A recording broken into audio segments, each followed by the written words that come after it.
access area, this national forest land, there's been pressure just enough to push the big boys. Not completely nocturnal, but into some of the back areas like this.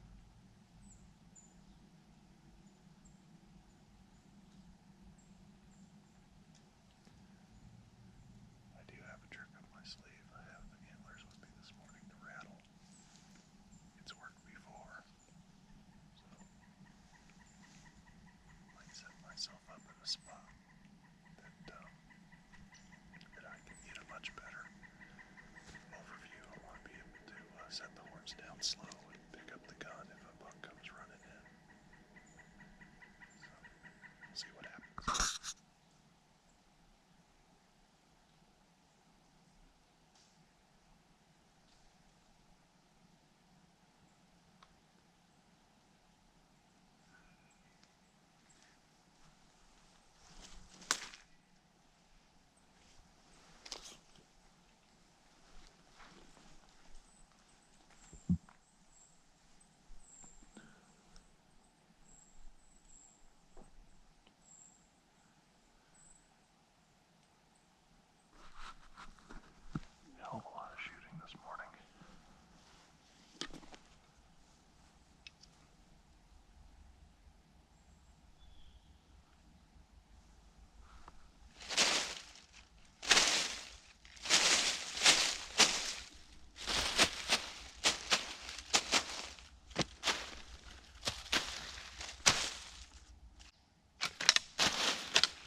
He's down. He's down. I'm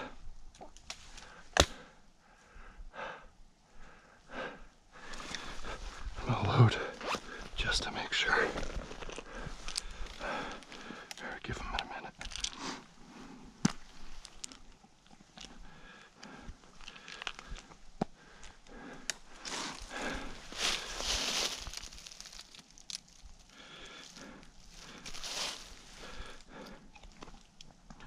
We're gonna give him a minute. Get this next shell in, shell round in. Make sure when we approach him, he's down. I think I hit him a little high. Might have spined him. I probably should have waited till he worked his way over the saddle. But, oh well.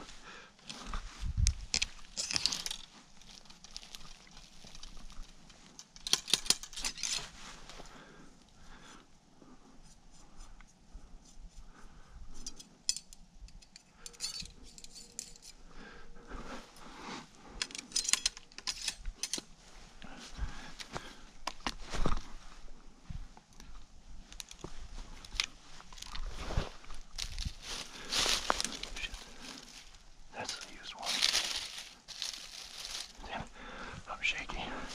Okay, come on, I need a capper. Okay.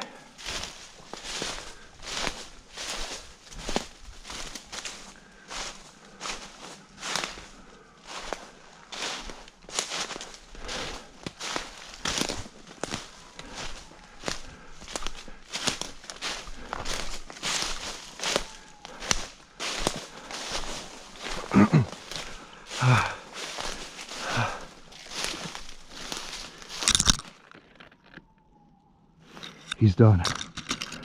Oh. Oh. Wow. I gotta send a picture to my wife. She's gonna be pretty happy.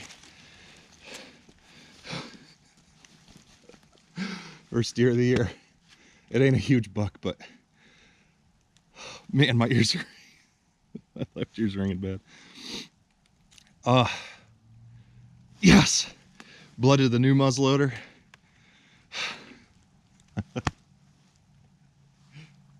Well, guys, it is not even past the middle of the morning yet, and I've got a buck on the ground.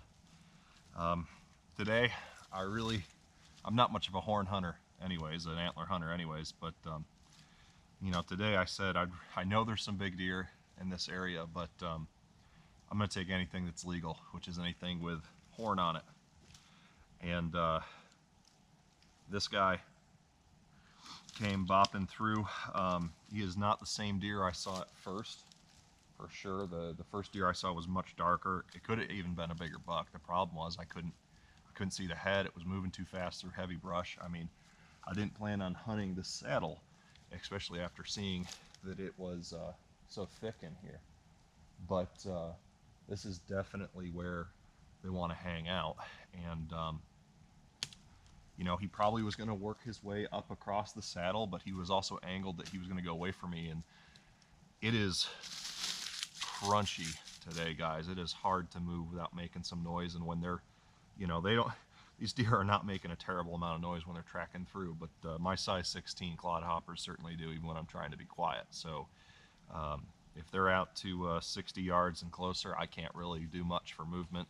I did want to go down closer, and about the time I was deciding to move, he started screwing around, and I thought I saw horn, and then finally he gave me a look, and sure enough, he's got horn. Just a nice little basket rack here, got a little bit of a crab claw. You know, if we want, these aren't quite an inch down here. You know, the size of this guy and the rack is, he looks like maybe a year and a half old.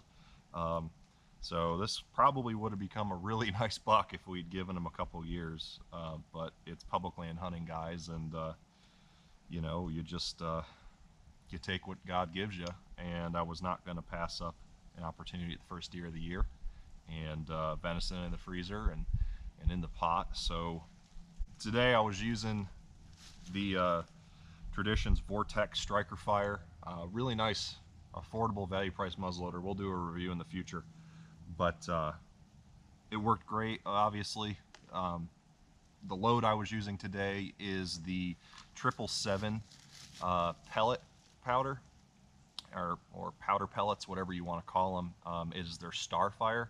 So 3 of them makes 100 grains instead of 2.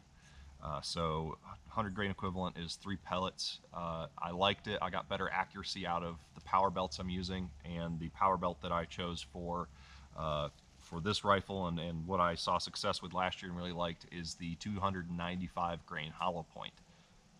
So it did an awesome job. This is the exit wound. It is significant to say the least.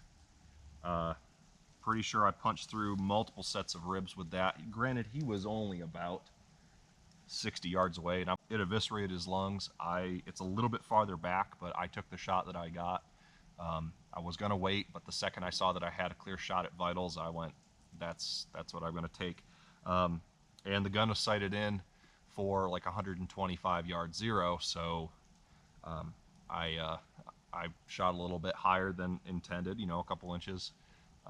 But it put him down. So now the real work begins. I got over about a mile and a quarter hike to the truck, and it's a full drag all the way. I can't pull the truck onto this access road that is nearby, so I've got to drag this old boy out all my lonesome. I'm actually kind of glad he's not that big, because I don't need to be hauling a 200-pound deer out of the woods today. But I'm gonna remove the charge from my muzzleloader and save it, and we're gonna get this guy gutted out and get to dragging. Thanks for coming along today, guys, and if you enjoy this kind of content, go ahead and like, subscribe, and hit that notification bell to stay up to date on all things American Arms Channel, including Bad Company Waterfowl and Bad Company hunting videos. See you next time, guys.